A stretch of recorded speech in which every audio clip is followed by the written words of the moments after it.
Hello, my friends.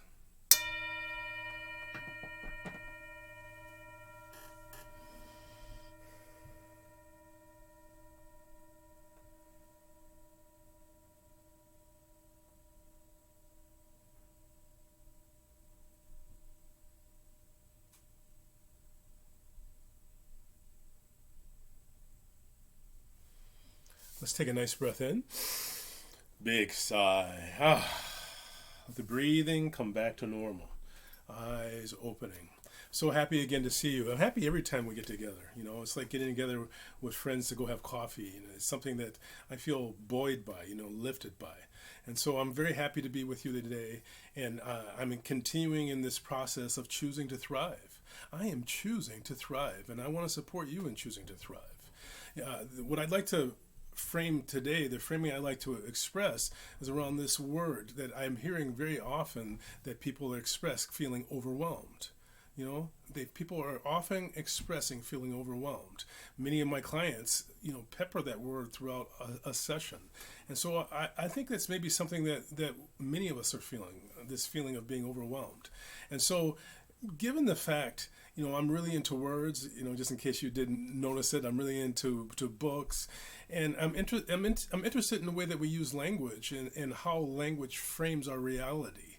And one of those words that really frames our reality is being overwhelmed. So I want to ask you, what does that mean? What does it mean when you feel overwhelmed? What does that mean? Many people will say that when they feel overwhelmed, they just feel like they have too much going on. Like there's too many things that all need to happen at the same time. And so this is what they feel in being overwhelmed. And so, in looking at that word overwhelmed, in my mind, it's kind of interesting to break it down. Overwhelmed. So we understand this over part, that's too much. So what does that mean? What does whelmed mean? What does that mean? When we say we're overwhelmed, specifically that part, the whelmed part, that really comes from ingesting, like when you've had just enough. When you have had just enough, you're whelmed. And when I say just enough, I'm talking about that point where you are really, really, it's Thanksgiving and you ate just enough. If you eat any more, you're going to be feeling like you don't feel so great. That's the point of being overwhelmed, the spilling over. It's kind of like this idea of standing in a pool with on your tippy toes, with your mouth just above the water. As long as your mouth is above the water and you're breathing, it may be challenging, but you're not overwhelmed.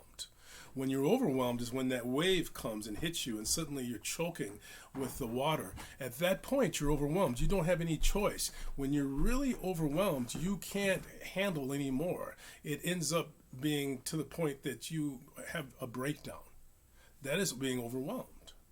So what I'm suggesting to you is that most times when people are expressing being overwhelmed, what they are really expressing is that they're whelmed, that they have had just enough and they're standing with that mouth just above the water and they don't want to do it anymore. They're tired of it. But it's not the same as being overwhelmed. It's not the same.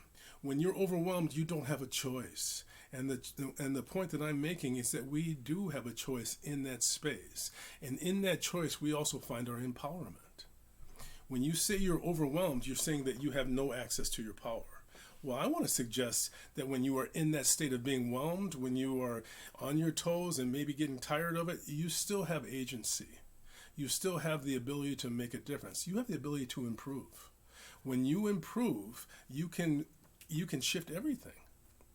And so, it may sound counterintuitive, but part of shifting this point so that we don't become overwhelmed is to begin to focus in areas that we can make a difference, where we can really shift our lives. And so that's where this 4-month process comes in. Excuse me. I'm in my just beginning my 4th week. So the first week was diet. Second week was money management. Third week was judgment. Judgment was a challenging one. They've all been challenging. But, I'm being kind with myself. It's the idea of improving. It doesn't have to be a big improvement. I just want to improve a little bit, just a little bit. This week, it's creativity. So, I'm going to be putting up 2 videos this week. I'm going to be putting up a blog post this week, and I'm going to start, accessing more and more writing. And I'm interested in ideas from you. What do you think I can do in any of those 4 areas, particularly in creativity, but also in money management and diet and also releasing judgment. I have some ideas around that as well, but I would like to ask you to share yours.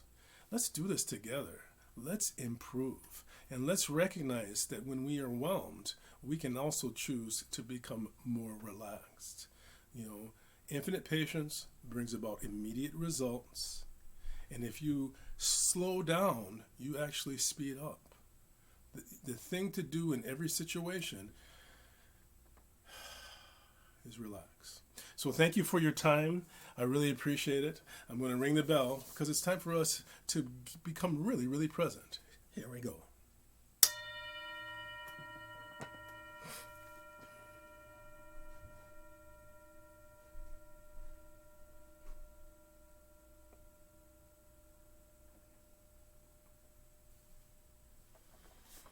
Remember, if you were to be in a crisis situation, say in a fire, you don't want to be the person who says we have no chance to get out of this.